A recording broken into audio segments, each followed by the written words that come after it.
मैंने उस टाइम पे फर्स्ट टाइम यूपीपीसीएस का सिलेबस देखा। मेरे पूरे पैर कांप रहे थे, मेरे हाथ कांप रहे थे और मैं एकदम पूरी तरीके से पूरी बॉडी में गर्माहट आ गई थी। कॉन्फिडेंस का मतलब तो मैं जानती ही नहीं थी कि आखिर होता क्या है। बस इंटरव्यू के चलते, क्योंकि उस एग्जाम में इंटरव्यू फेस करना पड़ता, मैंने वो एग्जाम दिया ही नहीं। लेकिन मैंने उस टाइम पे ये सोचा कि जब मैं अभी हार जाऊंगी तो मैं अपने बच्चों को क्या सबक दूंगी। मैंने उसके बाद, आप भी वही हो ना जो कमरे में बैठकर ये सोचते हो, अरे इससे अच्छा तो मैं बोल लेता हूँ।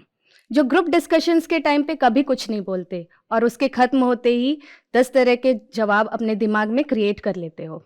आप भी वही हो ना जो भीड़ का हिस्सा बन बन करके थक चुके हो और ये सोचते हो अब मैं फटूंगा, अब मैं फटूंगा, लेकिन आपकी शाइनेस आपको कुछ करने नहीं देती। आप भी वही हो ना जो कभी मैं थी, एकदम शाय मामूली सी लड़की। मेरा तो ये हाल था कि पापा आर्मी में थे, फिर भी मुझसे कुछ बोला नहीं जाता था। टीचर कहती थी सिंसियर है मगर शाय है।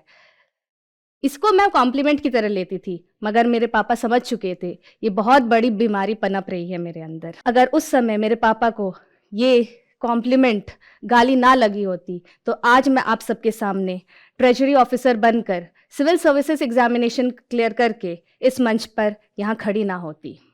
नमस्कार, मेरा नाम है Shashikala Varma, treasury officer, finance and accounts officer, Uttar Pradesh शासन। आज मैं आप सबके सामने जोश टॉक्स के मंच पे अपनी बातें शेयर करूंगी, जिसमें ये बताऊंगी कि कैसे मैं शाइनेस से बोल्डनेस की तरफ पहुंची और कैसे एक छोटे से गांव में, जहां पर मुझे बोलने में झिझक होती थी, किसी से बात करने में झिझक होती थी, अपने फैमिली से मैं बात नहीं कर पाती थी, और किस तरीके से मैंने सिविल सर्विसेज के इंटरव्यू का पड़ाव जो है पार किया और आगे चल करके इंटरव्यू भी क्रैक किया। इसके लिए लास्ट में मैं आपके सामने कुछ टिप्स भी बताने वाली हूँ जो कि मेरे काम आए और मेरे जैसे आप जैसे लोगों को भी काम आएगा। जैसा कि मैंने बताया कि मैं बलिया जिला के एक छोटे से गांव असनवार में बिलोंग करती हूँ। तो मेरे बाबा एक छोटे से किसान हैं, जहाँ बहुत संघर्षों के बाद उन्होंने मेरे फादर को पढ़ाया लिखाया और सेना में भर्ती कराया। इसके बाद क्योंकि मेरे फादर आर्मी के बैकग्राउंड के रहे हैं, तो मेरी सारी स्कूलिंग अलग अलग आर्मी स्कूल्स में कंप्लीट हुई। और इसके बाद मैं ये बताना चाहती हूँ कि कैसे उस टाइम पे मेरे फादर के पास एक छोटी सी कंप्लेन आती थी कि आपकी डॉटर सिंसियर है लेकिन शाय है। मुझे ये कॉम्प्लीमेंट की तरह लगता था, लेकिन मेरे पापा समझ चुके थे ये बहुत बड़ी बीमारी पनप रही है मेरे अंदर, और इसके चलते उन्होंने मुझे एनसीसी ज्वाइन करा दिया। एनसीसी जहाँ पर कैरेक्टर बिल्डिंग, डिसिप्लिन इनकलकेशन और लीडरशिप क्वालिटीज़ डेवलप करने की बात आती है, वहीं पर मेरा पॉस्चर तो सुधरा, मेरा खड़े रहने का तरीका, उठने बैठने का तरीका तो सुधरा, लेकिन मैं सही से फिर भी बोल नहीं पाती थी। मेरे अंदर शाइनेस था और इसके चलते ये कह लीजिए कि मेरे से सिर्फ 2 वर्ड उस टाइम पे कमांड देने के लिए एनसीसी में बोला गया था कि आपको ये बोलना है, परेड सावधान। मैं इतना भी नहीं बोल पाई थी और मैंने बीच में ही एनसीसी छोड़ने की जिद की। इसके बाद जब स्कूलिंग की बात आती है तो 12th क्लास में जब फेयरवेल पार्टी होता है और मिस फेयरवेल के लिए क्वेश्चंस पूछे जाते हैं, तो मेरे से एक सिंपल सा क्वेश्चन पूछा गया कि सिंगल लाइन में, 1 लाइन में आपको अपने बारे में बताना है। मैं वो भी नहीं कर पाई थी, यानी अब मैं एक सेंटेंस तक नहीं बोल पाती थी। आगे मैं ग्रेजुएशन में पहुंची, जहां पर वाइवा होते थे, लेक्चरर क्वेश्चंस पूछते थे, वहां पर मैं क्वेश्चन का आंसर भी नहीं दे पाती थी, जो कि मुझे आता था। शायद मेरे अंदर झिझक थी, या ये कह लीजिए मेरे अंदर डर था, या फिर मेरे अंदर सेल्फ कॉन्फिडेंस की कमी थी। इसी तरीके से चलता रहा। आगे मैंने पोस्ट ग्रेजुएशन किया एमएससी बायोकेमिस्ट्री से, जहाँ पर मेरे लिए लाइफ और ज़्यादा डिफ़िकल्ट हो गई थी। वहाँ पर जाकर के मुझे सेमिनार फेस करना पड़ा, पावर पॉइंट प्रेजेंटेशन देना पड़ा। प्रेजेंटेशन जहाँ मैं कहीं 2 वर्ड नहीं बोल पा रही थी, एक सेंटेंस नहीं बोल पा रही थी, यहाँ पर तो मुझे 20 मिनट्स का प्रेजेंटेशन देना था। उस टाइम पे मैं डर करके, घबरा करके, स्टार्टिंग में नर्वसनेस फील करती थी और शुरुआत में ही बोलने से पहले ही रुक जाती थी। कैसे भी करके घबरा घबरा करके मैं वो प्रेजेंटेशन कंप्लीट करती थी। इसके चलते मेरे मार्क्स भी बहुत कम आते थे। पीजी कंप्लीट हुआ, अब क्या? इसके बाद मैंने अपने फादर से बात किया। फादर ने कहा कि आगे नेट जेआरएफ करके क्या करोगी? तुम्हें मैं आर्मी बीएड के लिए army centre of education Pachmarhi भेजूंगा। मैंने कहा इतनी दूर क्यों, जहां मेरा एम था कि मैं एमएससी बायोकेमिस्ट्री कर करके नेट और जेआरएफ के लिए आगे ट्राई करूं। फादर ने कहा आर्मी बीएड। उन्होंने कहा कि आज तुम्हें समझ में नहीं आएगा, 1 साल बाद तुम इस चीज़ के लिए मुझे थैंक यू कहोगी। ये समझ लो कि वहाँ जाओगी, आर्मी एनवायरनमेंट मिलेगा, बहुत सारे बदलाव तुम्हारे अंदर आएंगे। बचपन की जो तुम्हारी फर्स्ट कंप्लेन थी या फर्स्ट कमी थी, उसके अंदर भी आज मैंने तुम्हारे अंदर सुधार नहीं देखा है, और इसीलिए मैं तुम्हें वहाँ भेज रहा हूँ। मैं बहुत रोई क्योंकि एक अनजान जगह पे मैं पहली बार जा रही थी।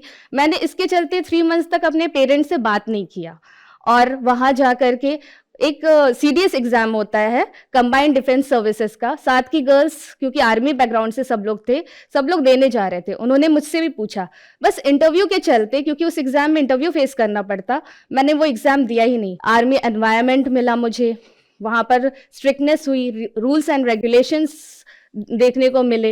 इसके साथ ही मैंने बहुत सारी टीचिंग स्किल्स सीखी बीएड में, जैसा कि सिखाया भी जाता है। किसी भी छोटे से छोटे टॉपिक के ऊपर खड़े होकर के बोलना सीखा, कम्युनिकेशन स्किल्स सीखा, और उसके बाद साल के एंड में आता है डिबेट कंपटीशन।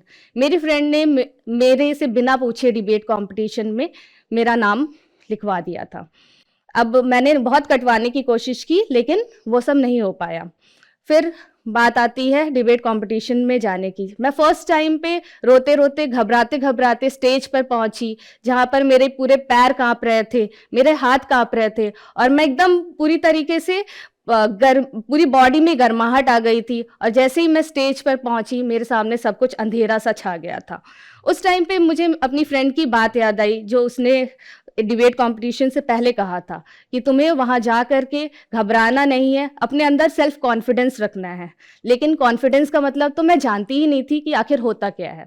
वहां मैं पहुंची, और वहां पर मैंने जा करके उसकी दूसरी बात याद करी, जिसमें उसने कहा था कि ये सोचना कि सामने कोई नहीं बैठा है और अपनी बात सिर्फ चिल्ला चिल्ला करके बोलना है। मैंने यही किया, और जा करके मैंने शुरुआत के 6-7 लाइन्स ही बोले होंगे कि उसके बाद मुझे तालियों की आवाज़ सुनाई देती है। धीरे धीरे मेरे जो हाथ कांप रहे थे वो सब कांपने बंद हो गए, और मेरी बॉडी एकदम नॉर्मल हो गई। इसके बाद मुझे पहली बार पता चला कि सेल्फ कॉन्फिडेंस क्या होता है। कंपटीशन कंप्लीट हुआ, और उसके बाद जब रिजल्ट आया तो मैं उस डिबेट कंपटीशन में मेरा 2nd पोजीशन आया था। आगे जब अब इस 1 साल ने मेरा पूरा व्यक्तित्व बदल दिया था। फिर मैंने बीएड जो क्योंकि कर लिया था, तो इसके बाद मैंने बेसिक शिक्षा विभाग में असिस्टेंट टीचर की पोस्ट पे सेलेक्ट हुई। वहाँ जा कर के मैंने ये सोच लिया था कि जो मेरे अंदर बचपन से कमी थी, एक सेल्फ कॉन्फिडेंस की या शाइनेस की, वो अपने बच्चों के अंदर कभी भी नहीं आने दूंगी। मैंने उनको छोटे से छोटे टॉपिक्स के ऊपर बताना शुरू किया कि आप लोग कुछ ना कुछ बोलिए, कम से कम 5 ही लाइन बोलिए। सब बच्चों को कल्चरल एक्टिविटीज़ में पार्टिसिपेट कराया, और आगे जा कर के बच्चे काफ़ी आगे बढ़े, even block level and district level के कॉम्पिटिशन्स भी जीते। आप ये कह सकते हैं कि गांव का बच्चा जो कभी कुछ नहीं बोलता था, उसने डिस्ट्रिक्ट लेवल का कॉम्पिटिशन जीता, और इसकी वजह से मैं सक्सेस लैडर पे एक स्टेप और आगे बढ़ी। आगे मैं आपको ये बताना चाहती हूँ कि सिविल सर्विसेज की दुनिया में आने का मेरा कोई भी एम था ही नहीं कभी। ये एक बार की बात है, जब मैं बेसिक शिक्षा विभाग में स्टार्टिंग में एज अ टीचर पोस्ट हुई, तो वहाँ पर बच्चों से इंटरेक्शन करने के टाइम पे मुझे ये पता चला कि बच्चों से मैंने जब ये पूछा कि आप लोग बड़े होकर के क्या बनना चाहते हो, किसी ने कहा पान की दुकान खोल करके बैठेंगे, किसी ने कहा मजदूरी करेंगे, किसी ने कहा साइकिल का पंचर बनाएंगे। गर्ल्स ने कहा कि हमारी तो शादी हो जाएगी, हमें क्या बनने के लिए सोचने की ज़रूरत है। मैंने ये कहा कि अच्छा, क्या आप लोग को टीचर, डॉक्टर, इंजीनियर, लीडर ये सब बनने का मन नहीं होता है? क्या आप लोग गांव में वीडियो साहब को देखते होगे तो उनकी जैसे बड़ा अफसर बनने का मन नहीं होता है? एक बच्चे ने उस टाइम पे बोला, मैडम आप तो इतना ज़्यादा पढ़ी लिखी हैं, क्यों नहीं आप आगे चल करके आप तैयारी करके आप अधिकारी बन जाइए, उसके बाद हम कुछ इस तरीके की बातें सोचेंगे। मैंने उस टाइम पे फर्स्ट टाइम यूपीपीसीएस का सिलेबस देखा, और देख करके प्री मेंस इंटरव्यू मुझे भी ये काफ़ी डिफ़िकल्ट लगा। लेकिन मैंने उस टाइम पे ये सोचा कि जब मैं अभी हार जाऊँगी तो मैं अपने बच्चों को क्या सबक दूँगी। मैंने उसके बाद अपनी तैयारी शुरू की। मैंने ये इंसिडेंट अपने फ़ादर को बताया। मेरे फ़ादर एक छोटे से कोचिंग रुशिल आईसीएस में मुझे लेकर के गए। वहाँ जा कर के जहाँ मैंने सुना था कि सिविल सर्विसेज़ की प्रिपरेशन के लिए वर्षों लग जाते हैं, वहाँ मेरे गुरु ने कहा कि आपको सिर्फ़ सही दिशा में प्रयास करना है, 1 साल ही काफ़ी है। ये मेरा जो सफ़र था सिविल सर्विसेज़ की दुनिया में आने का, ये इतना आसान भी नहीं था। मेरे पेरेंट्स को बहुत ज़्यादा सुनना भी पड़ा था। मेरी मम्मी ने बहुत सारे ताने भी सुने। किसी ने कहा लड़की 30 साल की हो गई है, कि क्या इसकी शादी नहीं करवानी है? बुढ़िया करा करके शादी करवाओगे क्या? किसी ने कहा बड़े चले अधिकारी बनवाने के लिए। किसी ने कहा कि इतनी रात को कौन सी कोचिंग चलती है? तो किसी ने कहा कि सरकारी नौकरी में ऑलरेडी है, तो माँ-बाप पैसा खाना चाहते हैं लड़की का बैठा करके। तो इस तरीके की बातें मेरी मम्मी जब बता रही थी और रो रही थी, उस टाइम पे मैंने मम्मी को कहा कि मम्मी भरोसा रखो मुझ पर, और मैंने उनके आँसू पोंछे। उसके बाद मैं मेहनत करने में लग गई। मेरे पास समय का अभाव था और मैं जो है बच्चों का भविष्य भी नहीं खराब कर सकती थी, उनका भविष्य मेरे हाथ में था। तो मैंने स्कूल का ही टाइम बच्चों के ऊपर ही दिया और उसके बाद वापस आकर के रात के 11 बजे के करीब मैं मेंस के आंसर राइटिंग करती थी। उसके बाद काउंसलर जो वहाँ कोचिंग की थी, उन्होंने 10 मिनट तक मुझे जो है इंटरव्यू की एक तरीके से प्रिपरेशन कराई, जिसमें डेली ये बात बोलती थी कि तुम जैसी हो वैसे ही रहना, कुछ बदलाव करने की ज़रूरत नहीं है। मुझे ये बात तब नहीं समझ में आया, लेकिन जब मेरा मेंस क्लियर हुआ, उसके बाद मैं इंटरव्यू के लिए पहुँची, तो मेरे सामने जब मैं रूम के बाहर पहुँची तो मुझे वो बोर्ड मिला था जो कि बहुत ज़्यादा स्ट्रिक्ट माने जाते थे। मेरे से पहले जो लड़की रूम से बाहर निकल के जो कैंडिडेट निकली थी, वो काफ़ी ज़्यादा रो रही थी इस सिचुएशन में, क्योंकि वो इंटरव्यू दे करके निकल रही थी और इस सिचुएशन में मैं बहुत ज़्यादा घबरा गई। उसको देख करके मेरी घबराहट कम ही नहीं हुई थी कि मुझे फिर उसके बाद अंदर घंटी बजी और मुझे अंदर जाना पड़ा। जैसे ही मैं अंदर गई तो उस टाइम पे बहुत ही गर्म माहौल था और वहाँ पर मुझे जा कर के मेरी मैम की बात याद आई कि जैसी मैं हूँ वैसे ही मुझे प्रेज़ेंट करना है, मुझे कोई वहाँ पर बनावटीपन नहीं दिखाना है। मैंने वैसे ही किया। इंटरव्यू जैसे ही मेरा पूरा हुआ, मैं रूम से बाहर निकल रही थी, तभी एक पीछे से आवाज़ आती है और वहाँ पर एक बोर्ड मेंबर बोलते हैं कि आपको हम अगले साल फिर से देखना चाहते हैं यहीं पर। शायद ये डिमोटिवेट करने के लिए ये लाइन्स होंगे जो मेरे से पहले वाली कैंडिडेट को भी बोला गया होगा और वो रो करके वहाँ से निकली थी। लेकिन मैं उस टाइम पे पीछे पलटी और मैंने थैंक यू बोला और बोला कि मैं ज़रूर आऊँगी यहाँ पर आप लोग से मिलने के लिए सिलेक्शन के बाद। ये सारे संघर्षों के बाद मेरा सिलेक्शन हुआ as a treasury officer, finance and accounts officer Uttar Pradesh government में। और उसके बाद मेरे गांव के जिस स्कूल में मैं अध्यापिका थी, वहाँ के स्टूडेंट्स के लिए मैं प्रेरणा बनी। इसके बाद मैं ये बताना चाहती हूँ कि कैसे मैं ये शाई से बोल्डनेस की तरफ आई और कैसे मैंने चीज़ों को इम्प्रूव किया। मैं कुछ टिप्स देना चाहती हूँ। टिप नंबर 1, मैं आपको ये बताना चाहती हूँ कि हमेशा अपनी वॉइस लाउड रखिए।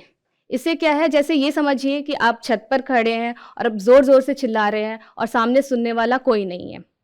टिप नंबर 2 में मैं आपको ये बताना चाहती हूँ कि आपका विज़न जो है वो होना चाहिए।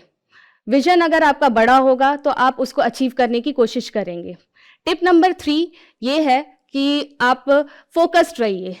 किसी भी काम के लिए आपको फोकस रहना ज़रूरी है, चाहे वो आप बोल ही क्यों ना रहे हो। टिप नंबर 4 ये है कि आपको ज़्यादा से ज़्यादा सीखना है, लर्न मोर एंड मोर। जितना ज़्यादा नॉलेज होगा उतना ही ज़्यादा आप बोल पाएंगे। टिप नंबर 5, डिसिप्लिन होना चाहिए। आपकी लाइफ में डिसिप्लिन नहीं होगा तो आप कुछ भी नहीं कर सकते। इन सारी चीज़ों को मिला करके आपका कॉन्फिडेंस बनता है और इस कॉन्फिडेंस, सेल्फ कॉन्फिडेंस के बाद जब ये चीज़ें आ जाएंगी तो आपकी शाइनेस अपने आप खत्म हो जाएगी। इस वीडियो के बारे में अपनी राय नीचे कमेंट सेक्शन में हमें बताएं और अपने दोस्तों के साथ ये वीडियो शेयर करना ना भूलें।